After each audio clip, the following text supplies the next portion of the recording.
নমস্কাৰ।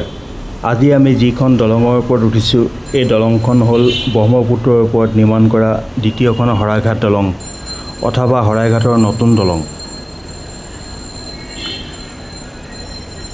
এই শৰাইঘাটৰ নতুন দলংখন হ'ল অসমৰ উত্তৰ আৰু দক্ষিণ পাৰৰ সংযোগী এখন পথ দলং। এই নতুন দলংখন ব্ৰহ্মপুত্ৰ নদীৰ ওপৰে পুৰণি শৰাইঘাট দলঙৰ কাষতে অৱস্থিত।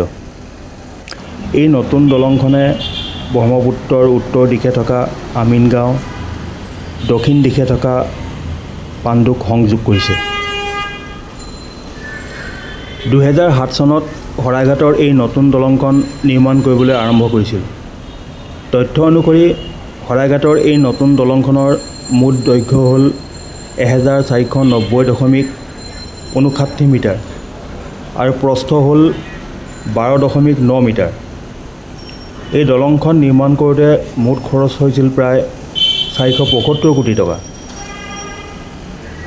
শৰাইঘাটৰ এই 3 লেনযুক্ত নতুন দলংখন সম্পূৰ্ণ হোৱাৰ পাছত 2017 চনৰ 28 জানুৱাৰীত পূৰ্বৰ কেন্দ্ৰীয় পথ পৰিবহণ আৰু ঘাইপথ মন্ত্ৰী নীতিন গেডকাৰীয়ে আনুষ্ঠানিকভাৱে দলংখন উদ্বোধন কৰে।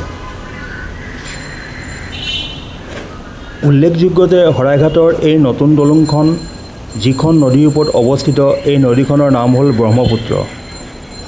ভাৰতৰ অৰুণাচল প্ৰদেশ আৰু অসম ৰাজ্যৰ মাজেৰে এই ব্ৰহ্মপুত্ৰ নদীখন বৈ গৈছে। ব্ৰহ্মপুত্ৰ নদীৰ দৈৰ্ঘ্য প্ৰায় 3969 কিলোমিটাৰ। ব্ৰহ্মপুত্ৰক লুইত, বৰলুইত, চিৰিলুইত আৰু লোহিত নামেৰেও জনা যায়। ব্ৰহ্মপুত্ৰ এছিয়াৰ ভিতৰৰে অন্যতম দীঘল নদী, আনহাতে ভাৰতৰ একমাত্ৰ পুৰুষ নদী।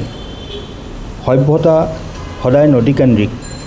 অসমৰ সংস্কৃতি আৰু সভ্যতা সদায় ব্ৰহ্মপুত্ৰ নদীৰ লগতেই জড়িত।